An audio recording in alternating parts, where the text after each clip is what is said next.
ചേട്ടാ, ഞാനൊരു കാര്യം പറയാൻ മറന്നുപോയി. നാളെ മദർ ആഗ്നസിന്റെ ഫീസ്റ്റാണ്. എറണാകുളത്തുനിന്ന് മദറിന്റെ കത്തുണ്ടായിരുന്നു. നമ്മളെ പ്രത്യേകം ക്ഷണിച്ചിട്ടുണ്ട്. കാര്യം പറയുമ്പോഴൊരു വായന. ഞാൻ പറഞ്ഞത് എന്താണെന്ന് വല്ലതും കേട്ടോ? നാളെ മദറിന്റെ ഫീസ്റ്റാണ്, എറണാകുളത്ത് പോകണം, പിന്നെ ബുക്ക് വായിക്കണം. തമാശ കള ചേട്ടാ. നീ വേണമെങ്കിൽ പൊയ്ക്കോ, എനിക്ക് വരാൻ പറ്റില്ല, ഒരുപാട് ജോലിയുണ്ട്. പോകുന്നെങ്കിൽ നമ്മൾ രണ്ടാളും കൂടിയേ പോകും. രവിയേട്ടനില്ലാതെ ഞാനിതുവരെ തനിച്ചങ്ങും പോയിട്ടില്ല.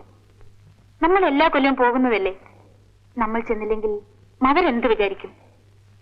ഞാൻ 12 വർഷം ജീവിച്ചത് അവിടെയാണ്. എന്റെ അമ്മയായിരുന്നു അവർ. എല്ലാം രവിയേട്ടൻ അറിയാവുന്നതല്ലേ. ഞാൻ അന്ന് അനാഥാലയത്തിൽ വന്നില്ലായിരുന്നെങ്കിൽ നമ്മൾ തമ്മിൽ കാണാനോ ഇങ്ങനെ ജീവിക്കാനോ ഒക്കുമായിരുന്നു. എങ്കിലും ഞാൻ ഏതെങ്കിലും ഉദ്യോഗസ്ഥ ഒരു നല്ല പെൺകുട്ടിയെ വിവാഹം ചെയ്ത് സുഖമായിട്ട് ലാവിഷായിട്ട് ജീവിച്ചേനെ. അച്ഛനെയും അമ്മയും ധിക്കരിച്ച് വീട് വിട്ടിറങ്ങി പോരേണ്ടി വരില്ലായിരുന്നു എന്നുകൂടി പറയും. അതായിട്ട് എന്തിനാ പറയാണ്ടിരിക്കുന്നത്? രണ്ടിന് നന്നായിട്ട് സംസാരിക്കാൻ അറിയാം.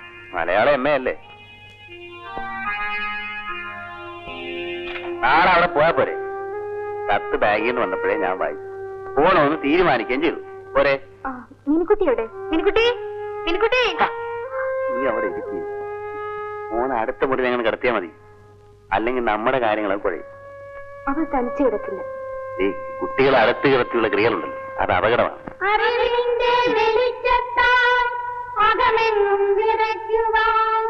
ജഗൽപിതാവേ പൂക്കുന്നു ജന്മമോക്ഷപ്രദായക. സത്യാസത്യങ്ങളും പിന്നെ ധർമാധർമ്മങ്ങൾ എന്നിവ സകലതും വേർതിരിച്ചറിയാനും ലോകശാന്തി പുലർത്താനും നൽക ഞങ്ങൾക്കനുഗ്രഹം, നൽക ഞങ്ങൾക്കനുഗ്രഹം.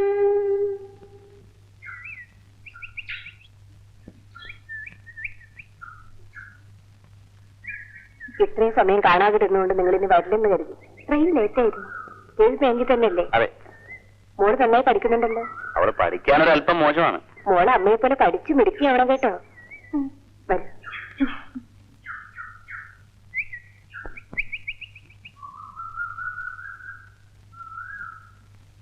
എല്ലാവരും അവരവരുടെ മുറികളിലേക്ക് പോയിക്കോളൂ.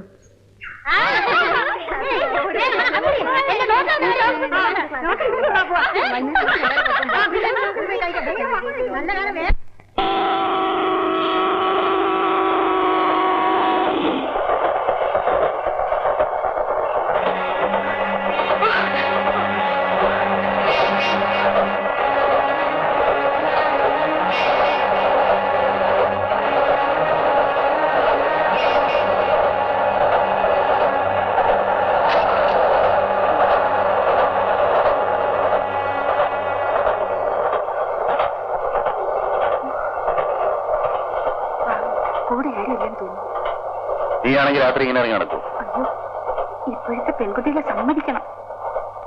ആരും ആശ്രയത്തിനല്ലേ, പിന്നെ എന്ത് ചെയ്യും? നീ ആ കുട്ടിയോട് ഇങ്ങോട്ടിരിക്കാൻ പറ. ഇവിടെ ഇരിക്കാം. വരൂ. നീ ഇപ്പൊ നീങ്ങി.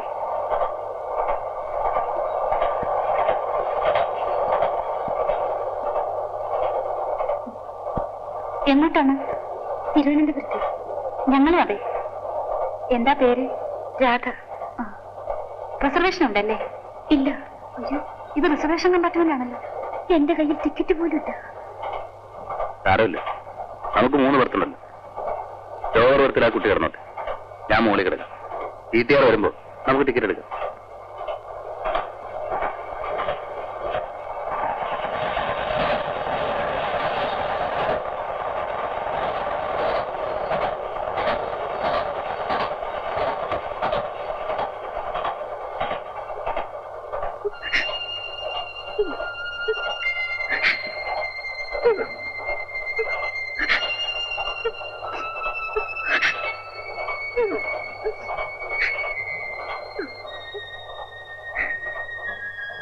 രാധ,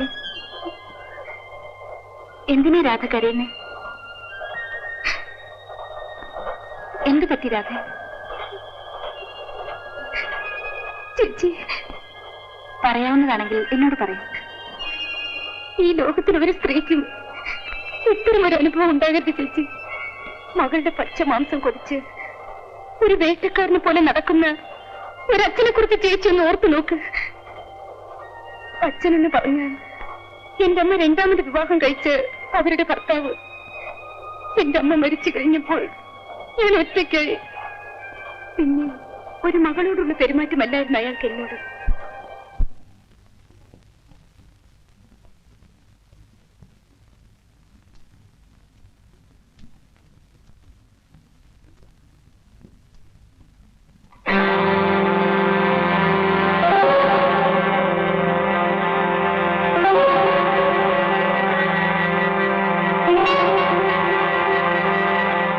എന്താടി ഇത്ര രജിസ്റ്റർ വായിക്കുന്നത്? പല പ്രേമകഥകളുമായിരിക്കും അല്ലേ? നീ എന്താടി പന്തം കണ്ട പരിചയ പോലെ നോക്കുന്നത്? ഇങ്ങോട്ട് വാടി.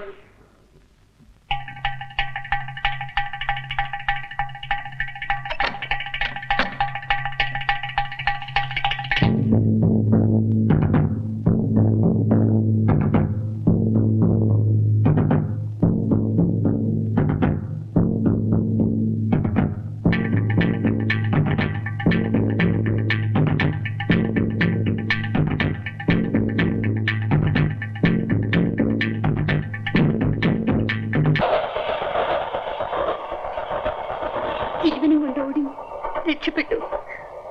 അയാൾ എന്റെ പിന്നാലെ കുറെ ദൂരം ഓടിക്കാണും. ഭാഗ്യത്തിന് വണ്ടി കിട്ടി. തിരുവനന്തപുരത്ത് ആരുണ്ടോ? വേണുവേട്ടൻ, അമ്മാവിന്റെ മകനാ. എന്റെ വേണുവേട്ടൻ മാത്രമേ എനിക്കിനി ഒരു ആശ്രയമുള്ളൂ. വേണു തിരുവനന്തപുരത്ത് എവിടെയാ താമസം? അഡ്രസ് അറിയാമോ? വേണുവേട്ടന്റെ അഡ്രസ് എന്റെ കയ്യിലില്ല. എന്ത് ജോലിയാ? Medical representative. ഏതായാലും രാധ സമാധാനം കിടന്നുറങ്ങും. നേരം നൽകട്ടെ, നമുക്ക് അന്വേഷിക്കാം. ഇല്ലാത്ത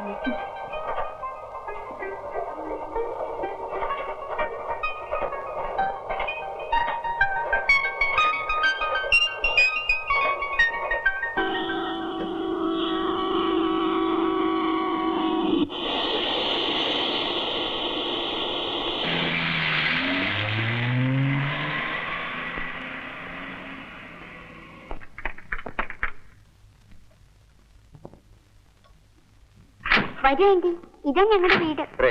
വരൂ രാധ.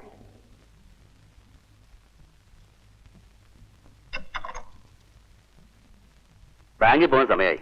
ഞാനൊന്ന് കുളിച്ച് റെഡിയാവട്ടെ. വരൂ ആന്റി. ആന്റിയുടെ കയ്യിൽ നിന്ന് വിടുമുള്ളേ. ആന്റി വരും.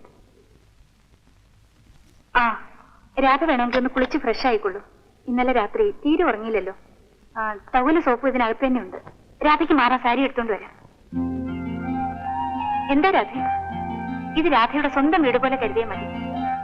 വരൂ മോളെ, നോക്ക് കുളിക്കണ്ടേ? ഞാൻ ആന്റിയുടെ കൂടെ കുളിച്ചോളാം. ഇവൾക്ക് ആരെങ്കിലും കിട്ടിയാൽ മതി. ഇനി രാധയുടെ പാടായിരിക്കും. ഒരിടത്തും അവൻ വിടില്ല. ഞാൻ പോയി സാരി എടുത്തോണ്ട് വരട്ടെ. വാ ആന്റി, കുളിക്കാം. എന്താ ഉച്ചയ്ക്ക് ഊണ് കഴിക്കാൻ വരും? ഇല്ല, ബാങ്കിൽ ഒരുപാട് ജോലിയുണ്ട് മോളെ. എവിടെ മോളെ? ഈ ഡാഡിക്ക് ഒരു ഉമ്മ കൊടുക്കണമെങ്കിൽ എന്തും പാടാ. ഞാനൊന്ന് വേഗം വലുതായിരുന്നെങ്കിൽ എനിക്ക് നിന്ന് ഉമ്മ കൊടുക്കാമായിരുന്നു. അല്ലേ മമ്മി? ബാങ്കിലേക്ക് പോകുന്ന വഴി വേണുവിനെ ഒന്ന് അന്വേഷിക്കാം. രാത്രി ധൈര്യമായിട്ടിരിക്കും. ഞാൻ പോട്ടെ. വരൂ രാധ, കാപ്പിടിക്കാം. മെഡിക്കൽ റെപ്രസെന്റേറ്റീവ് മിസ്റ്റർ വേണുവിനെ അറിയാവോ? ഇല്ല. എവിടെ അന്വേഷിച്ച വിവരം അറിയാം? അവരുടെ അസോസിയേഷനിൽ പോയി അന്വേഷിച്ച അവരോട് വിവരം അറിയാം. Thank you.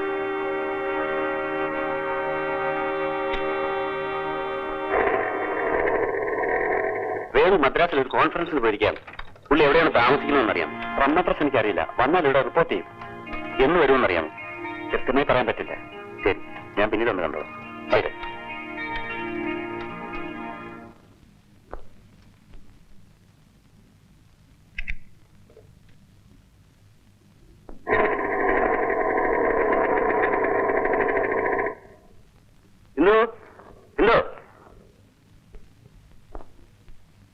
എന്തായി? വേണുവിന്റെ വല്ല വിവരവും കിട്ടിയോ? ഇല്ല. അയ്യോ, രാധ ഇപ്പോഴേ നെർവസ് ആണ്. ഇതുകൂടി കേൾക്കുമ്പോൾ. വേണു മദ്രാസിൽ കോൺഫറൻസിൽ പോയിരിക്കുകയാണെന്നാണ് അവരുടെ അസോസിയേഷൻ അറിയാൻ കഴിഞ്ഞത്.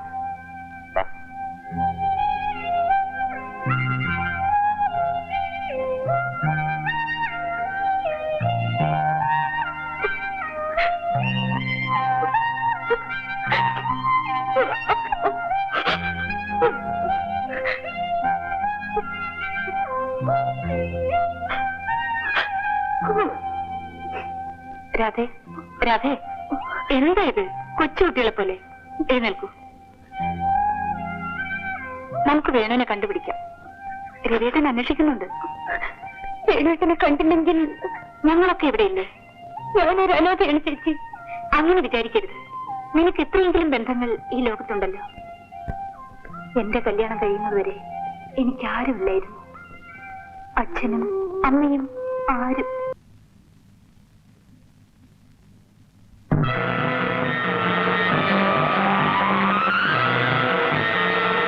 ഞാൻ ഒരു കുറ്റവും ചെയ്തിട്ടില്ല. ഞാൻ പറയുന്നത് കള്ളമാണ്.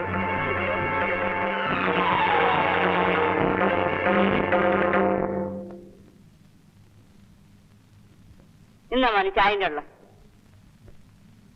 മോനെ, അനക്ക് എന്ത് പറ്റി? ഒന്നുമില്ലമ്മ. എന്നാ ഇത് കുടി. എനിക്ക് വേണ്ടമ്മ. അനക്ക് സുഖില്ലേ?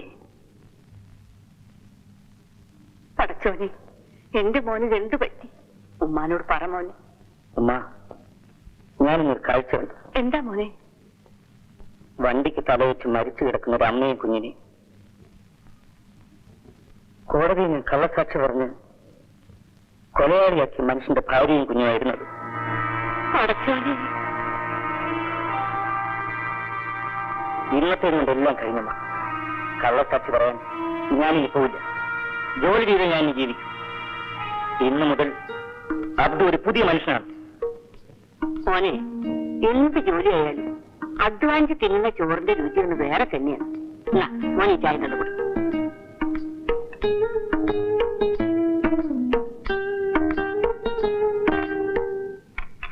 ഹലോ, അതെ, മിസ്റ്റർ സുന്ദരേശനുണ്ടോ? ഉണ്ടല്ലോ. എവിടെ? ഒന്ന് വിളിക്കാമോ? അകത്തുണ്ട്. എന്താ പറഞ്ഞ? മാനേജർ വന്നിട്ടില്ല. ആ,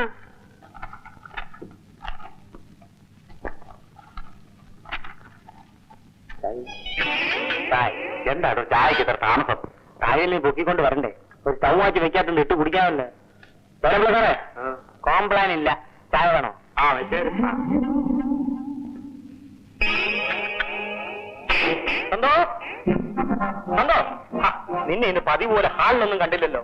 ഓഫീസിൽ നിന്ന് ഒരുപാട് ചായ, ഓഫീസിൽ നിന്ന് ഒരുപാട് ഫയൽസ് ഹാൻഡ് ഓവർ ചെയ്യാനുണ്ടായിരുന്നു. വല്ലാത്ത ക്ഷീണം. ആ, അമ്മയുമായി വഴക്കുണ്ടായില്ലേ? ശരി, കൂട്ടുകൂടണ്ട. ഹോർലിക്സ് എന്താ സംഭവിച്ചേ? വൃത്തിയുണ്ടായിരുന്നു. നിങ്ങൾ വഞ്ചിച്ചു. നിങ്ങൾക്ക് ബാങ്കിൽ എന്താണ് ജോലി? ഓഫീസർ. ഒരു ഓഫീസറുടെ ജോലിയാണ് ചായ സപ്ലൈ ചെയ്യുന്നത്. ചായ സപ്ലൈ? നീ എന്തോ പറയാൻ സന്തോ? എനിക്കൊന്നും മനസ്സിലാവുന്നില്ലല്ലോ. എനിക്കെല്ലാം മനസ്സിലായി. നിങ്ങൾ പിയൂണാണ്. എന്നെ ചീറ്റ് ചെയ്താണ് നിങ്ങൾ മാരേജ് ചെയ്തത്. ഇല്ല, ഇനി ഒരു നിമിഷം ഞാൻ ഇവിടെ നിൽക്കില്ല. ഞാൻ പറയുന്നത് സന്തോ, ഞാൻ ചീറ്റ് ചെയ്തില്ല സന്തോ. സന്തോ, സന്തോ, വേണ്ട, ഞാൻ ഈ നിമിഷം ഇവിടെ നിറങ്ങാണ്. സന്തോ, നീ എങ്ങോട്ടും പോണ്ട സന്തോ. നീ ഇല്ല, എനിക്ക് ജീവിക്കാനാവൂല്ലോ സന്തോ. സന്തോ, SSLC-കാരനും പിയൂണുമായ ഒരു ഭർത്താവ് എന്റെ സ്റ്റാറ്റസിന് ചേർന്നല്ല. നീ വിഷമിക്കാതെ. എല്ലാ പ്രശ്നത്തിനും ഞാൻ പരിഹാരം ഉണ്ടാക്കാം സന്തോ. എങ്ങനെ? നീ വാ, ഞാൻ പറയാം. ഒന്നാമത്തെ പ്രശ്നം, ഞാൻ SSLC ആണെന്നുള്ളതല്ലേ. നാളെ ഏതെങ്കിലും ട്യൂട്ടോറിയൽ കോളേജ് ചേർന്ന് BSc വരെ പഠിച്ചാൽ ആ പ്രശ്നം തീർന്നു. രണ്ടാമത്തെ പ്രശ്നം, ഞാൻ ബാങ്കിൽ ഓഫീസർ അല്ല എന്നുള്ളത്. BSc വരെ പഠിച്ച് എനിക്ക് പ്രമോഷൻ കിട്ടും.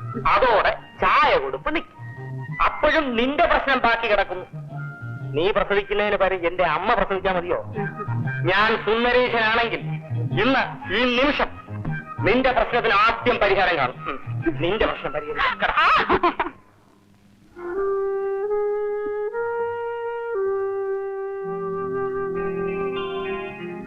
രാധയെ ഇങ്ങോട്ട് കൂട്ടിക്കൊണ്ട് വന്നത് ഏതായാലും നന്നായല്ലേ?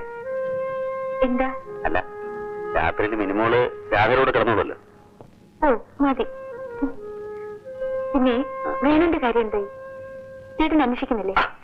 രാധ ഒറ്റയ്ക്കിരിക്കുമ്പോഴൊക്കെ എന്ന് കരച്ചില്ല. അതിനവൻ മെന്റാലിന് വരാതെ ഞാൻ എന്ത് ചെയ്യാനാ? ആന്റിക്ക് ബോധ്യത്തിന്റെ കഥ അറിയാമോ? എനിക്കറിയാം. ടീച്ചർ പറഞ്ഞു തന്നതാ. എന്ത് രസമാണെന്ന്. അയ്യേ, ആന്റിക്ക് ഒരു കഥ അറിയത്തില്ല. മോൾ ഉറങ്ങിക്കോ. മമ്മിയും ഡാഡി ഉറങ്ങിക്കാണും. രാത്രി ഒരുപാടായില്ലേ? ഏയ്, ഡാഡി ഉറങ്ങത്തില്ല. മമ്മി ഉറക്കത്തി. ഇച്ചും പേയും പറയുന്നുണ്ടോ നോക്കുക.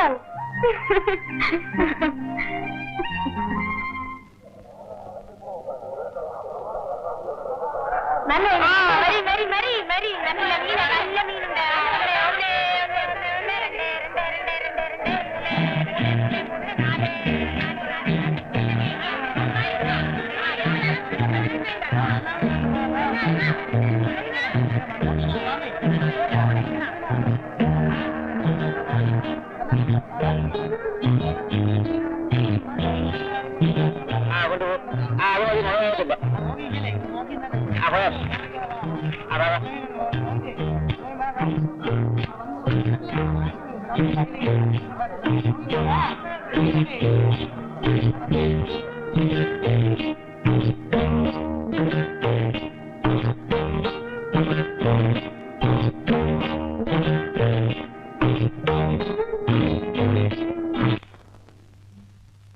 വേണു മദ്രാസിൽ നിന്നും വരാതിരിക്കില്ല.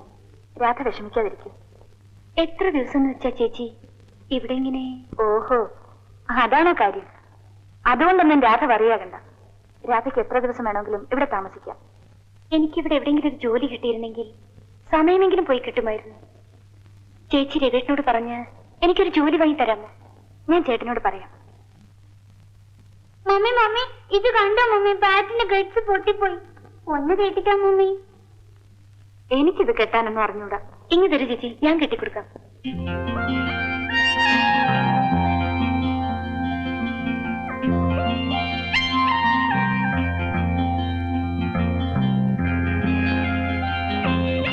Thank you aunty. രാധയ്ക്ക് ഇതെങ്ങനെ അറിയാം? വേണുവേട്ടൻ പഠിപ്പിച്ചു തന്നതാ.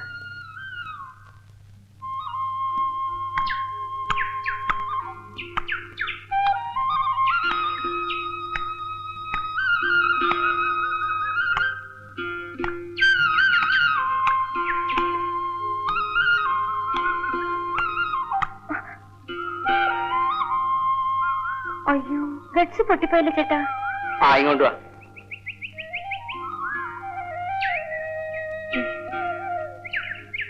ഇതേപോലെ നിന്റെ കഴുത്തിലും ഞാനൊന്ന് കെട്ടിയിടും. ഗഡ്സോ? പൊന്നുകൊണ്ടൊരു താലി. പോ ചേട്ടാ.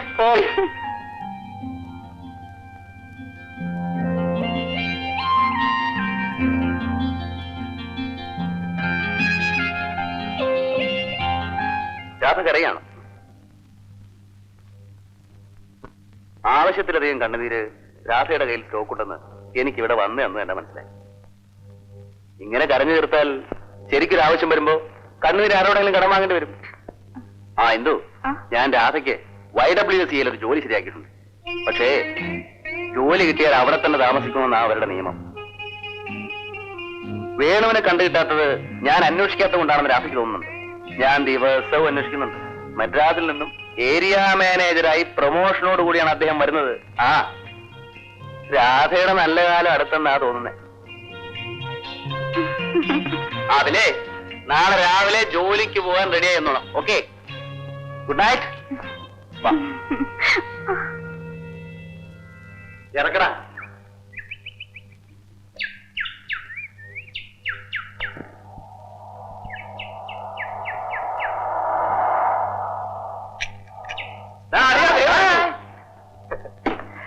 എത്രയായി? 10 രൂപ. അരട്ടെ സാർ. റൈറ്റ്.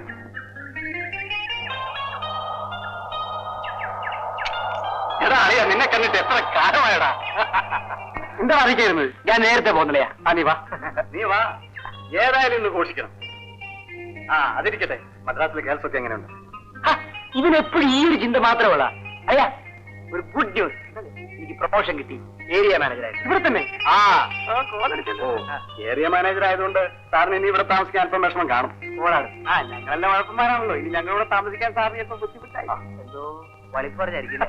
എനിക്കിത് കുളിക്കാം. നിക്ക്, നമുക്കൊരു കൂട്ടക്കുളി പാസ്സാക്കാം. നടക്ക്.